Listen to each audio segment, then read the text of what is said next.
It's around this time of year that things start to change. The temperature starts to cool down. The colors of the trees turn a fiery orange. The air fills with the smell of baking, and a slimy green G starts slithering over everything and turning things into a spookier version of what they once were. This lady turns into a more straight-haired lady. This dog turns into a more concerning dog. You know, and other spooky transformations like that. Yeah, we're talking about the Goosebumps books. This is all thanks to R.L. Stine, mastermind of spooks, mysteries, and scares for children. And also me. We have Stine to thank for giving us books that stimulated our little curious brains of the unknown, the spooky. And it was all wrapped in this beautiful, creepy art that made you look at it and go, what the hell is happening here? Stine was so good at taking some sort of spooky idea and exploring it in a little bite-sized book. And he had so many ideas in books that, yeah, a lot of them were bangers and a lot of them were not bangers. Now, if you grew up reading these books, I'm sure you came across the TV show too, which is probably really nostalgic for a lot of us who grew up in the 90s. Thanks to our boy up top, we got this beautiful gem of a show. Hey there, I'm Carrie the Snail, and today I want to commemorate the spooky fun of the Goosebumps show by reviewing some episodes and seeing if they hold up. We all know that The Haunted Mask is a certified banger, but I want to try picking some lesser known episodes. Here are the 4 things that I'm going to rate these episodes on. Number 1, what we're all wondering, is it spooky? Is there an actual spook factor? That if it doesn't scare you now, is at least scary in concept. 2, is it fun? Is it even fun to watch whether it's scary or not, just from the goofy effects or the acting or even just the bizarre story? 3, does it hold up? Does the story still make for a good story now, even though that I'm older, I'm wiser, I'm hardened by the real world and crippling student debt? And lastly, does it live up to the book cover? I don't know about you, but sometimes I feel like the book covers are as infamous as the stories themselves. And I'm wondering if the artwork did a good job at actually portraying the meaty meat of the story. But real quick before we begin, I just want to take a moment and acknowledge the large influx of subscribers I got from my last video. I made the video because I recently hit 100 subscribers, and now I'm almost at 300, which just blows my mind. In retrospect, I think I realized that the words FNAF, Hot Ones, and Challenge being the first 4 words of the video really made it pop off in the algorithm. But still, the fact that you guys decided to click on it just means so much to me. And it was seriously crazy reading through all the comments and all the really nice things that everybody had to say. I just really appreciate your guys' engagement with it and response. And the fact that there's even enough viewers where I could actually like talk to you guys now is just crazy. For a long time, I've been making videos just saying stuff into the void and I'm not sure who's listening. But now I'm pretty certain people are listening, and that's just like a huge, huge blessing. And I just want to thank you all for joining me on this. I also thought I'd kind of give you a little idea of what this channel is about. Short answer is, I'm not super sure yet. So far, I've done video essay kind of stuff on horror games and other media, but I'm definitely open to more gameplay. Just gonna let you down easy and say that I'm probably not gonna be eating Hot One sauces every time I'm playing games. So that being said, I'm actually gonna post a gameplay video in a few days, and then I'm gonna do some more React stuff later this month. Somebody commented recently, Zority, I believe his name is, suggested that I react to the FNAF VHS tapes. And I thought that was actually a pretty good idea, so I'm planning on doing that later this month, so keep an eye out for that. But long story short, I'm still trying to figure out what this channel is.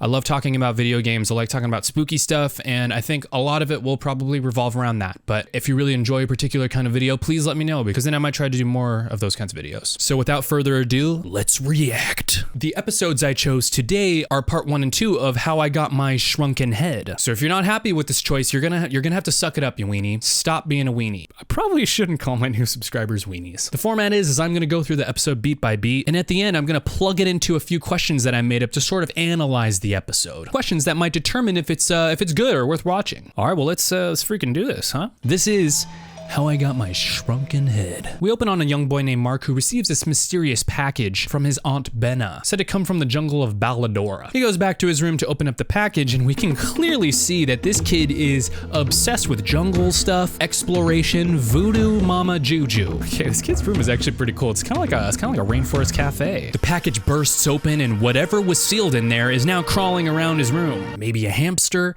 maybe a deranged squirrel, perhaps. So Mark goes for his spear. Why do you have that? You know, it's just my bedroom spear. He looks under his bed and sees the shrunken head. Its eyes are glowing and it starts floating towards him when... Mark? Mom! It was chasing me! It's alive! Alive!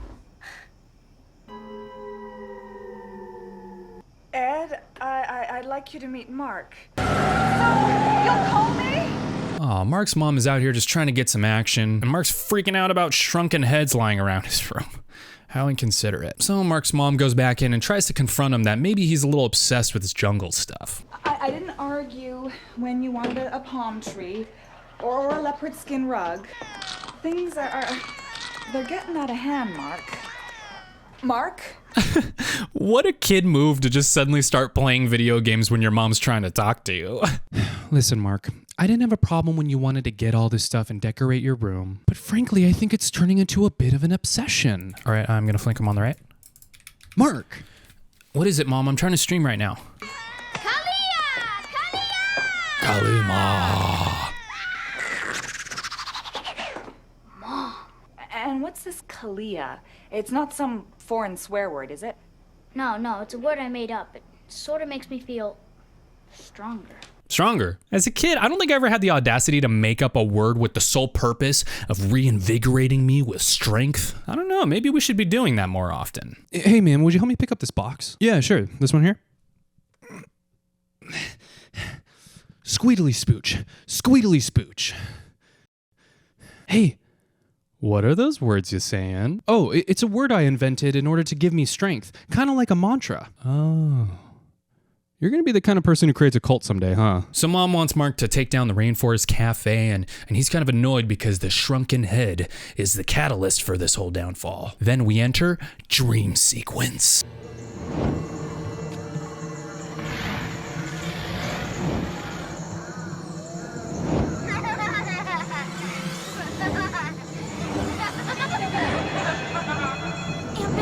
What the heck?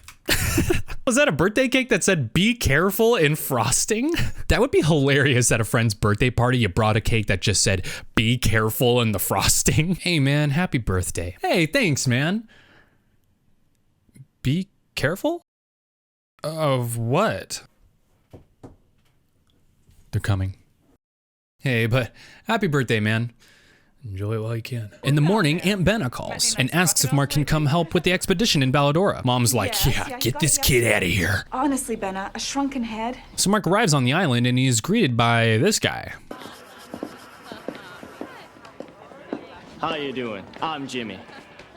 I'm your pilot. Why do I need a pilot? I love how Mark's first question is why he needs a pilot on a very remote island instead of why are you dressed like this? Does he always dress like this? So they're flying, and as they're flying, Jimmy shares with Mark about how he wants to make it big in Hollywood. You're from America, right? You're gonna be a movie star. But suddenly, the plane is having engine trouble. What's wrong? Nothing to worry about. Just a little engine trouble. A little engine trouble? Okay, big engine trouble. What? Okay, maybe Jimmy is actually an actor and he's acting like a pilot now because he does not seem to know what he's doing.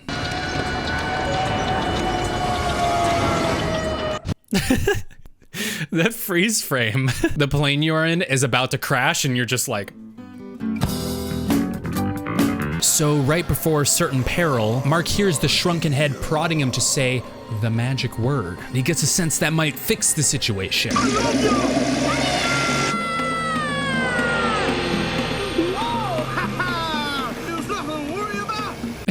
Shrunken head just looks like he got interrupted from a nap.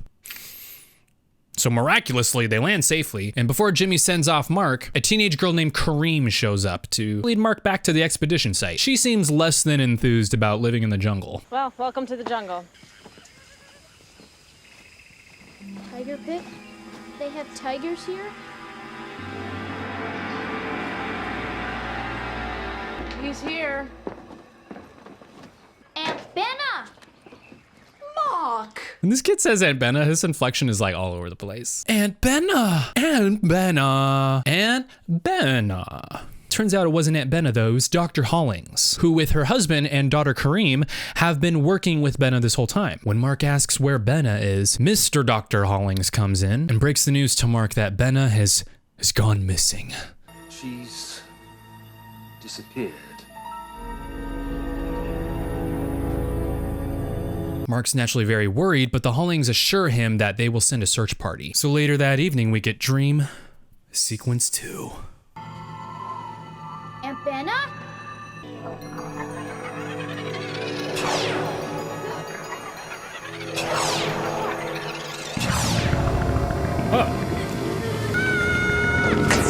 Oh my gosh! It's Spider-Face! Spider-Face! Mark wakes up from the dream because, oh my gosh. And then suddenly the shrunken head starts floating again and leads Mark to one of the research tents where he finds an archive of VHS tapes. So he just Pop-Tarts that right in and watches. Who wouldn't? In the video, Mark sees that Aunt Benna was researching something by the name of Lahia? But just then, Mr. Dr. Hollings comes in a camo robe. Wow, that is so specific. But I guess if you were in like need of a robe while you were out in the jungle, I guess it should be a camo robe. While Mark's hiding, he overhears some suspicious things like the fact that he's a hostage and that he might be the only thing to bring Benna back. He blows that joint and then runs into one of the workers helping out with the expedition. Hey man, you gotta help me. Hey, you listen to me? Hey! Excuse me?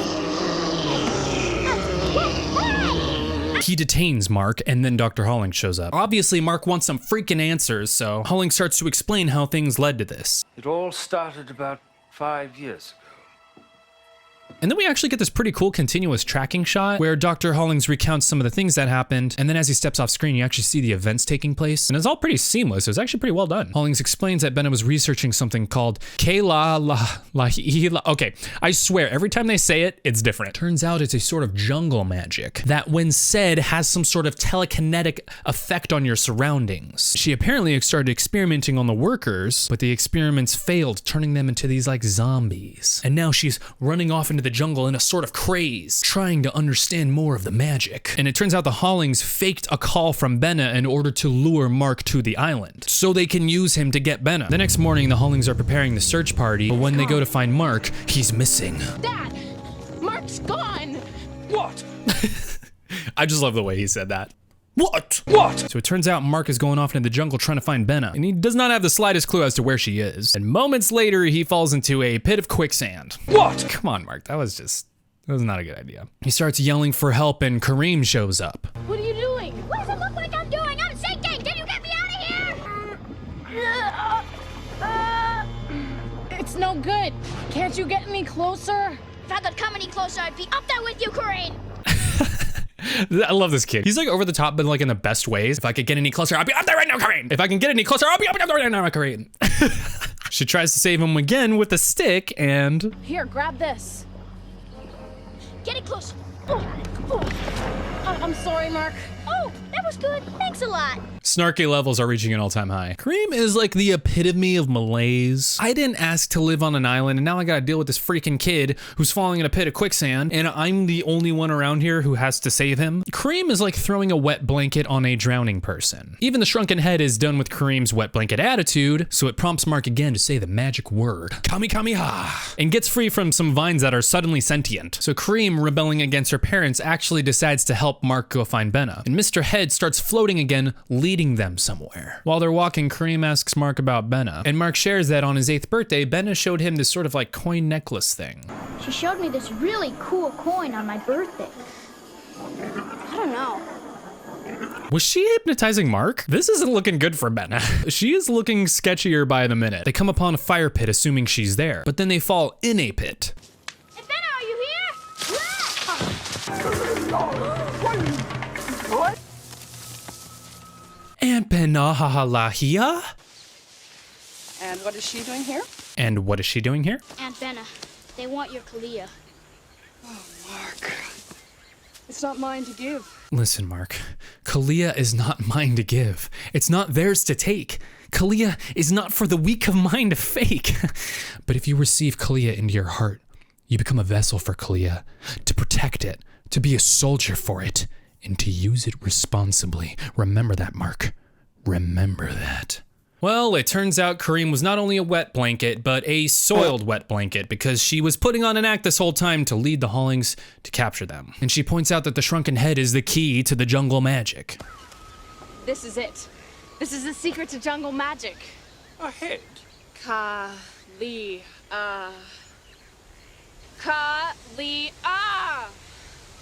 No, Kareem, you're not saying it right. It's Kali'i la ahaha, la I li hu li ahaha li ah. Why not just tell me how it works? Hollings, I wouldn't tell you how the phone book works. Oh, got him, Benna. Got him. So the Hollings capture Benna and Mark and return to camp. And Hollings goes full evil villain mode on Benna to get the answers. Either you tell me what I want to know, or the next time you see your nephew, he'll be wearing a much smaller hat.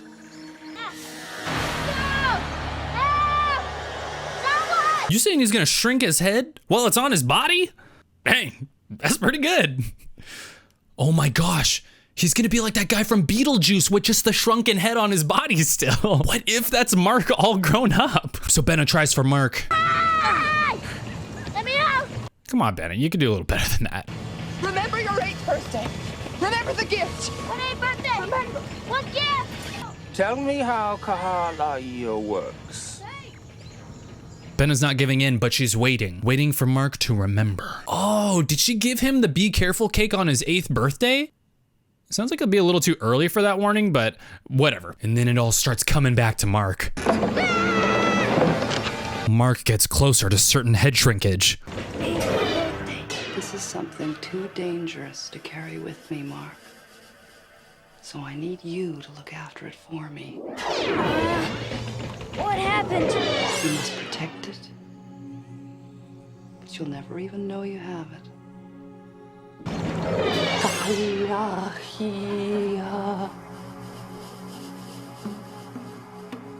Magic is in you, Mark. The magic is in you. It's not the head. It's me. I don't know if this is how a superhero is born or a supervillain. The magic is in me. The magic is in me. It wasn't the shrunken head. It was me the whole time. I'm Magic Mark. Mark starts using his awakened form. Kaha, lai, iya. Kaha, lai, iya. The awakened Baladorans attack the Hollings and they fall into the pit.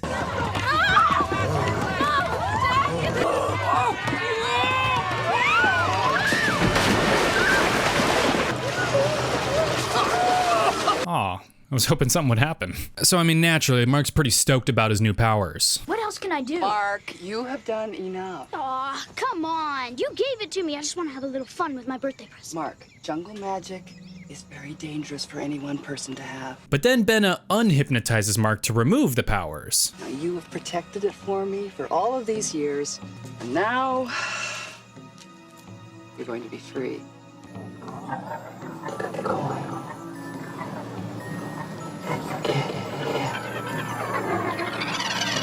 Wait, so why did she do this? Did she really put the magical powers in her 8-year-old nephew so that years down the line she can use him if she was ever in danger? Wow, maybe Benna is the villain. I mean, that is not the face of, oh, you know, my aunt who gave me superpowers because she's cool. So all is well, I guess. And we see back at home that Mark was sharing this whole story to his mom's BF. But then Mark hears something strange.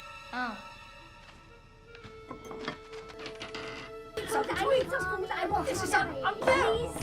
I didn't forget. Come on now, come on, give me that. Gosh, guys, jeez. Don't worry, you guys. My Aunt Benna said she was gonna find a way to bring you back to your normal size. She's gonna bring it when she comes to visit. Oh, for real skis? On my 16th birthday. What? No! Do something. What can I do? Yo, that's pretty messed up. And that is how I got my shrunken head. These episodes are fun. The budget is definitely way higher than the earlier episodes, so they got a lot of great set pieces, effects, and location shots. There's a great level of over-the-topness to this story, but it's not too much. It never gets too crazy, but it's also never boring. It's at like a really solid level. It's got a lot of wacky characters like Jimmy, who we never see again. So what was the point with making him all, whatever. Overall, it's a really solid story, but how does it hold up against my questions? What we're all wondering, is it spooky? Nah, I mean, there's a lot of mystery, intrigue, and thrills, but it's not spooky. So much of the focus is on the shrunken head at first, but then we learn later that it's really not actually as important as we thought it was. At first, we think it's the source of Mark's power, but it turns out Mark Mark has the power within him. So really the only thing helpful about the head is that it just reminded Mark to use the magic word, and it would lead him to where he would need to go. Is it fun? Yes, it is definitely fun. Again, nothing like The Room levels of goofy, but it is definitely a great watch. The fun effects, like the scenarios, and like Mark's acting is just hilarious. I don't know, I liked this one. It was really good. Does it hold up? Like kind of? It's a little bit dated, but at the same time it's not. It's kind of like the first Jurassic Park movie where it takes place on like a remote part of the island with stuff that is out of the ordinary. But yeah, it works. It's a really solid story. There's some fun twists and turns. Benna is very questionable, but aside from that, I mean, it was great. And lastly, and most importantly, did it live up to the book cover? This book cover always stuck in my head. There's something about the very average room with just this sickly green head and its stringy hair with its eyes that are just staring up at you. It's so good. And the idea of it is super intriguing. I mean, like, what if you went to your friend's house and you saw that he had this just shrunken head on his dresser? It's a cool concept. And obviously you gotta ask him, hey, what's that doing there? And then he tells you how he got his shrunken head, and that's the namesake of the story. So yes, I think it holds up to the book cover very, very well. But yeah, anyway, yeah, solid, really solid. Well, I hope you enjoyed this unnecessarily deep dive into this Goosebumps episode. And if you enjoyed this, you enjoy this format, please let me know if I should do more. And if you want to see another, consider subscribing because there's another one coming. Thank you so much for watching and enjoy October.